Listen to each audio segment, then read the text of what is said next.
Hello friends, मैं Joginder Kumar education culture में आप सभी का स्वागत है। कल पिछली क्लास में हमने कुतुबुद्दीन ऐबक को फिनिश करा था। हमने चैप्टर हमारा जो था वो समाप्त हो गया और उसमें ऐबक की मृत्यु चौगान या पोलो गेम खेलते हुए हो गई थी 1210 में। और आज हम पढ़ने जा रहे हैं अगला शासक जो केवल 8 माह तक शासन करेगा, आराम शाह। ये आराम शाह शासक है 1210 से ही और 1211 तक ही ये रहेगा। इसमें केवल ये 8 माह तक रहेगा। कितने माह तक? 8 माह तक। देखिए, कोई तो कहता है, कुछ इतिहासकार तो कहते हैं कि आराम शाह जो है ऐबक का पुत्र था। लेकिन मिन्हाजुद्दीन सिराज कहते हैं मिन्हाजुद्दीन सिराज कहते हैं कि ऐबक के कोई पुत्र नहीं था। ऐबक के 3 पुत्रियां थी, पुत्र नहीं, है ना, पुत्र नहीं, यानी कि 3 पुत्रियां थी, कोई पुत्र नहीं था। कुछ इतिहासकार कहते हैं कि ऐबक का पुत्र था आराम शाह, लेकिन अबुल फजल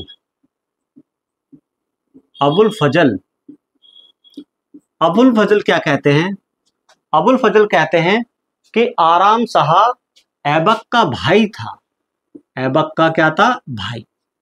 तो इसमें भी मतभेद हैं। आराम शाह क्या पुत्र था, क्या भाई था? ठीक, तो ये मतभेद तो रहते ही हैं इतिहास में। आगे बढ़ते हैं। आराम शाह जो है, यहां से लाहौर में शासन चल रहा है इसका, और इधर दिल्ली में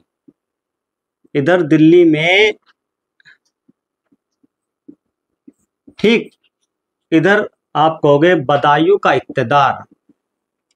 बदायूं का इक्तेदार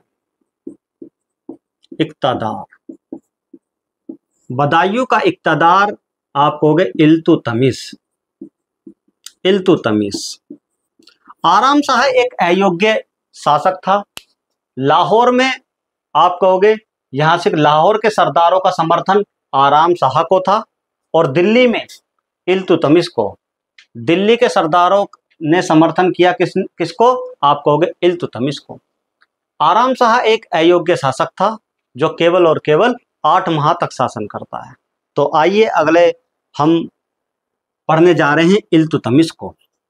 और इल्तुतमिश की हम 2 क्लास पढ़ेंगे, क्योंकि जितना हम आराम से पढ़ेंगे थोड़ा सा, उतना ही महत्वपूर्ण होगा हमारे लिए। इल्तुतमिश, मैन हेडिंग आ गई, इल्तुतमिश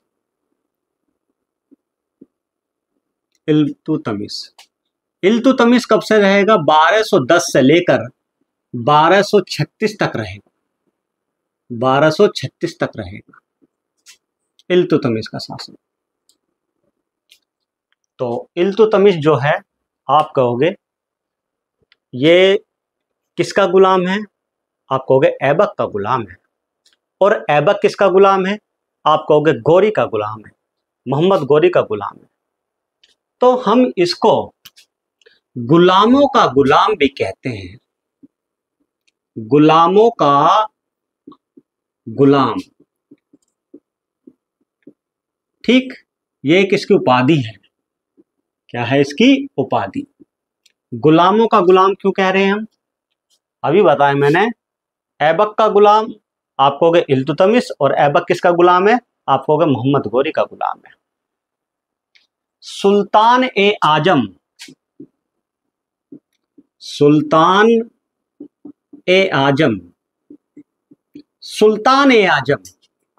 ये जो खलीफा थे, 12 फरवरी 12 नहीं, आप लिखना 18 फरवरी 1229 को ये सुल्तान ए आजम की उपाधि दी गई थी खलीफाओं से। और खलीफाओं से एक और उपाधि दी गई थी नासिर अमीर उल मोमिन, नासिर उल मोमिन, ये भी उपाधि आप कहोगे खलीफाओं से दी गई थी। एक उपाधि और है जो इल्तुतमिश को दी गई थी, महत्वपूर्ण मकबरों का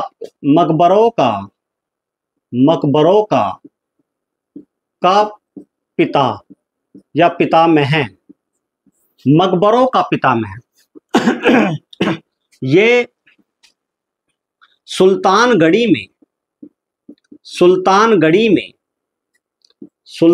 में अपने पुत्र का मकबरा बनवाया था।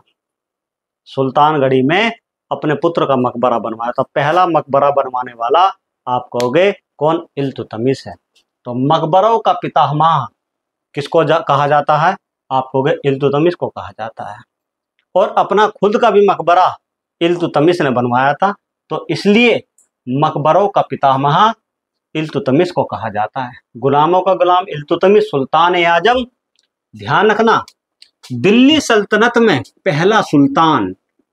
पहले सुल्तान की उपाधि धारण करने वाला वो इल्तुतमिश है।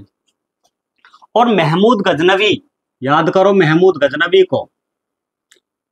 गजनवी ने भी सुल्तान की उपाधि धारण की थी, लेकिन उसने आप कहोगे भारत में शासन नहीं किया था। लेकिन पहला सुल्तान कौन होगा? सुल्तान की उपाधि धारण करने वाला दिल्ली सल्तनत में आप कहोगे इल्तुतमिश होगा।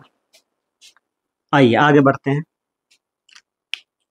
अब आगे बढ़ते हैं, शासक बनने से पहले इल्तुतमिश जो है ये बदायूं का इक्तेदार था। कहाँ का इक्तेदार था? आप कहोगे बदायूं का इक्तेदार, बदायूं का इक्तेदार, बदायूं का इक्तेदार। तो दिल्ली सल्तनत की सबसे महत्वपूर्ण जो इक्तदार थी वो आप कहोगे इल्तुतमिश के पास थी। सबसे महत्वपूर्ण जो इक्तदारी थी वो बदायूं की थी। ध्यान रखना इस बात को। एक बात और, इससे पहले कुतुबुद्दीन ऐबक शासक हुआ करता था, तो उसने कुतुबी वंश चलाया था। क्या चलाया था? कुतुबी वंश। कुतुबुद्दीन ऐबक ने कुतुबी वंश चलाया था, जो केवल 1206 से लेकर 1210 तक चली। ये कुतुबी वंश था, कुतुबुद्दीन ऐबक ने चलाया था। इसके बाद हम पढ़ रहे हैं शमसी वंश। ये कौन चला रहा है? आप कहोगे इल्तुतमिश चला रहा है। तो शमसी वंश की स्थापना, ध्यान रखना, शमसी वंश की स्थापना 1210 से लेकर 1200 नासरुद्दीन महमूद तक रहेगी। तो 1265 तक 66 तक रहेगा वो, है ना। तो शमसी वंश की स्थापना कौन करेगा? आप कहोगे इल्तुतमिश करेगा। और कुतुबी वंश की स्थापना ये ऐबक ने करी थी, और शमसी वंश की स्थापना इल्तुतमिश ने करी थी। और एक है बलवनी वंश, यही पढ़ लेते हैं हाथ के हाथ। बलवनी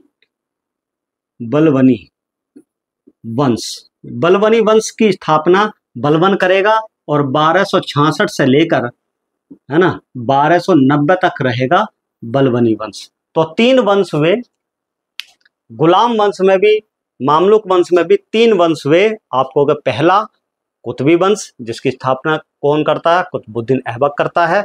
दूसरा शमसी वंश की स्थापना आप कहोगे इल्तुतमिश, हम पढ़ ही रहे हैं, तो इसकी स्थापना कौन करेगा? इल्तुतमिश करेगा। और आगे बलवनी वंश, ये तो खुद आप जान रहे हो किस किस नाम से है। तो बलवनी वंश की स्थापना आप कहोगे बलवन करेगा। तो बलवन 1266 से लेकर 1290 तक ये बलवनी वंश चलेगा। तो 3 वंश हैं इसमें। पहला हमने खत्म कर लिया कुतुबी वंश, शमसी वंश हम पढ़ रहे हैं। तो आइए आगे बढ़ते हैं। देखिए, अब इल्तुतमिश के सामने यहां से समस्याएं हैं, कई सारी समस्याएं तो होंगी, क्योंकि जब कोई शासक बनता है तो शुरुआती दौर में कुछ ना कुछ समस्याएं सामने आती हैं, जैसे कि यल्दोज। यल्दोज भी यल्दोज यल्दोज ये आपको गोरी का गुलाम था, याद हो अगर आपको। और एक था कुबाचा, एक था कुबाचा, नासरुद्दीन कुबाचा, नासरुद्दीन कुबाचा। ये दो समस्या हैं पहले तो सामने। तो यल्दोज जो है आप कहोगे गजनी से भाग के आ गया था, अगर आपको थोड़ा सा भी याद हो तो। ऐबक के समय में जब गजनी से भाग के आ गया था तो महासिक ये उसकी भी समस्या थी, कुतुबुद्दीन ऐबक की। तो यहाँ भी समस्या है इल्तुतमिश की। तो ध्यान रखना 1216 ईस्वी में तराइन के ध्यान रखना तराइन के तीसरे युद्ध, तराइन के तीसरे युद्ध। देखो तराइन का हमने 2 युद्ध पढ़ के आए, 1191 का युद्ध पढ़ के आए जो पृथ्वीराज तृतीय और घोरी के बीच में हुआ था। दूसरा भी पृथ्वीराज तृतीय और घोरी के बीच में हुआ था। और तीसरा युद्ध आप कहोगे यल्दोज और इल्तुतमिश के बीच में हुआ, यानी कि इन दोनों के बीच में हुआ। तो 1216 ईस्वी में तराइन के तीसरे युद्ध में, और आप कहोगे यल्दोज को हराया। यल्दोज बड़ी एक समस्या थी। फिर कुबाचा को भी हराएगा, पहले हम यल्दोज पढ़ लेते हैं। तो यल्दोज को जब हरा दिया तो यल्दोज पीछे हट गया, लेकिन आगे चल के यल्दोज आत्महत्या कर लेगा, सिंधु नदी में डूबकर अपनी आत्महत्या करेगा। लेकिन अभी हम केवल 1216 की बात कर रहे हैं, ठीक। तो यल्दोज को यहाँ से आपको पराजित कर दिया, तो इल्तुतमिश ने विजय प्राप्त कर ली। यल्दोज की ये समस्या एक खत्म हुई। इसके बाद कुबाचा, कुबाचा भी आप कहोगे कुबाचा भी यहां से ये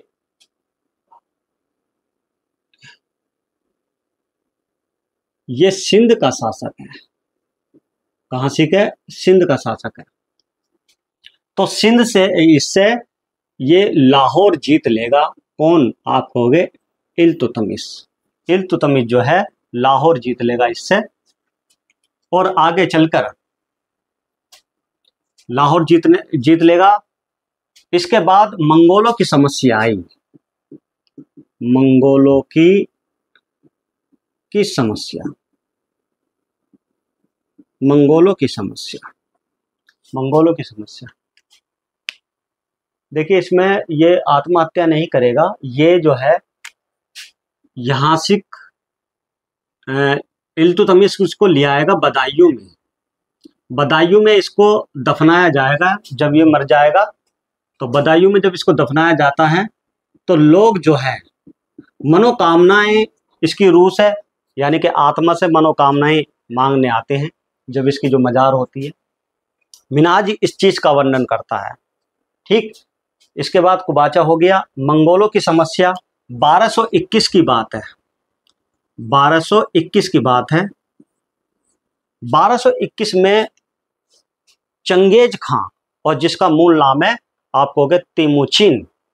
क्या नाम है? तिमुचिन। तिमुचिन, तिमुचिन चंगेज खां का वास्तविक नाम है। तिमुचिन ने आप कहोगे गजनी पर आक्रमण कर दिया, और गजनी पर इस समय कौन है? ख्वारिज़म शाह। ख्वारिज़म शाह तिमुचिन का आक्रमण झेल नहीं पाया और कैस्पियन सागर की ओर निकल गया। वो कैस्पियन सागर की ओर भाग गया। और आप कहोगे ख्वारिज़म शाह का जो पुत्र है जलालुद्दीन मकबरनी, जलालुद्दीन मकबरनी, जलालुद्दीन मकबरनी आप कहोगे यहां से भारत आ गया, यानी कि सिंधु नदी पर आ गया, सिंधु नदी पर। और 3 माह तक छिपा रहा, 3 माह तक। जब 3 माह तक छिपा रहा जलालुद्दीन मकबरनी, और इसने अपना एक दूत भी भेजा था 1221 में ही, तभी उसी दौरान इल्तुतमिश के पास। लेकिन इल्तुतमिश ने बड़ी सूझ से काम लिया। अगर मैं इसके दास को जो दास जो अपना निमंत्रण रखने आ रहा था, अपनी बात रखने आ रहा था, अगर मैं इसकी बात मान लूँ या इसको पनाह दे दूँ जलालुद्दीन मकबरनी को, तो मेरे लिए खतरा है। एक तो पहले ही मेरे लिए समस्या बनी हुई थी, यलदोज को हराया, फिर कुबाचा को हराया, ये समस्या है। और अगर मंगोलों से ये टक्कर ले लगा तो और बड़ी समस्या हो जाएगी। तो इसलिए उसने सूझबूझ से काम लिया और उसका आइन उल मुल्क जो उसका दूत था, किसका, आपको कि जलालुद्दीन मकबरनी का दूत था, उसको वहीं मरवा दिया, वो वापस नहीं गया। तो 3 माह तक जलालुद्दीन मकबरनी, ठीक, 3 माह तक जलालुद्दीन मकबरनी यहीं रहा था। और इसके बाद जलालुद्दीन मकबरनी ने किसको हराया, आप कहोगे खोखरों की सहायता से कुबाचा को हराता है। खोखरों की सहायता से ये खोकर हैं, खोखरों की सहायता से आप कहोगे जो ये कुबाचा था, ये कुबाचा भी जिंदा है। तो कुबाचा को हराने का काम कौन करेगा, यहाँ जलालुद्दीन मकबरनी करता है, जलालुद्दीन मकबरनी, क्योंकि यहाँ सिंध में है ये इस समय, और जलालुद्दीन मकबरनी को हरा देगा। जब हरा देगा तो फिर पुनः ये वापिस जाएगा गजनी की ओर।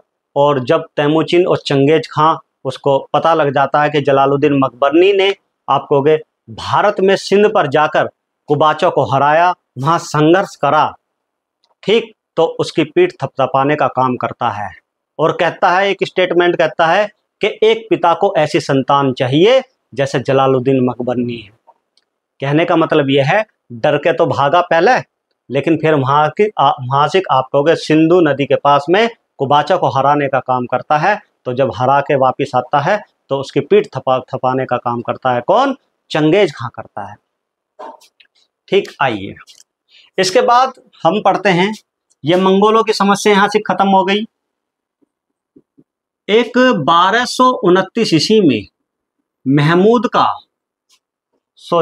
इल्तुतमिश का नासरुद्दीन महमूद एक योग्य शासक, मतलब एक शासक या एक योग्य पुत्र नासरुद्दीन महमूद, नाम क्या है, नासरुद्दीन महमूद, एक योग्य पुत्र था नासरुद्दीन महमूद।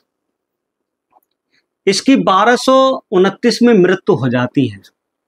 तो यही वो नासरुद्दीन महमूद है जो सुल्तानगढ़ी में आप कहोगे एक मकबरे का निर्माण करता है इल्तुतमिश। तो इसलिए अपना भी मकबरा बनवाता है और अपने पुत्र का भी मकबरा बनवाता है। पहली बार दिल्ली में उसने सुल्तानगढ़ी में मकबरा बनवाया, तो इसलिए मकबरों का पितामह आप कहोगे इल्तुतमिश को कहा जाता है। तो नासरुद्दीन महमूद की मृत्यु हो गई और इल्तुतमिश की कमर वहीं टूट जाती है, क्योंकि एक योग्य पुत्र की मृत्यु देखना बड़ा कैड़ा पड़ता है एक पिता के लिए। तो फिर उसको नजर आती है रजिया सुल्तान।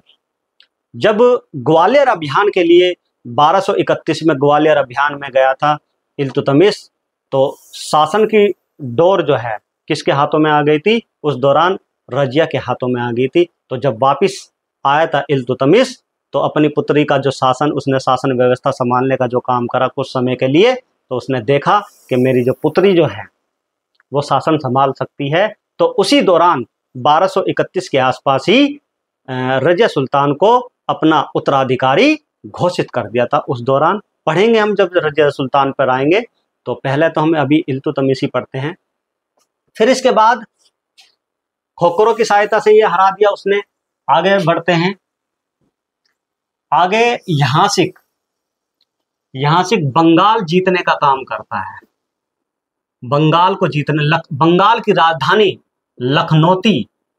लखनौती पर अधिकार कर लेगा कौन, आपको इल्तुतमिश। ध्यान रखना, बंगाल एक ऐसा प्रांत होगा, कोई भी शासक अगर दिल्ली के गद्दी पर बैठेगा तो बंगाल को मिला लेगा, फिर बाद में फिर जाकर आप कहोगे स्वतंत्र हो जाएगा। जब जब कोई भी थोड़ी घनी ढील सी बरतेगा कोई भी शासक, तो तुरंत वो स्वतंत्र हो जाएगा। कोई भी बगावत या कोई भी विद्रोह मासिक हो जाएगा। एक स्टेटमेंट भी बताऊंगा मैं आगे चलकर, क्योंकि अभी तो फिलहाल यहीं रहने दो। तो बंगाल की विजय करता है और लखनौती पर अपना अधिकार कर लेता है। कौन? इल्तुतमिश। तो कैसी लग रही है मेरी क्लास? तो अगर आपको अच्छा समझ में आ रहा है तो ऐसे ही कंटिन्यू बनाए रखिए, और कापी और पेन के साथ आप बैठिए जब भी बैठे पढ़ने, क्योंकि नोट्स बनाने बहुत ज़रूरी होते हैं, क्योंकि मुजबानी आप कब तक याद रखोगे। तो ठीक, तो मिलते हैं अगली वीडियो में। यहाँ तक आज हम इतना ही पढ़ते हैं, तो कल मिलेंगे। जय हिंद, जय भारत।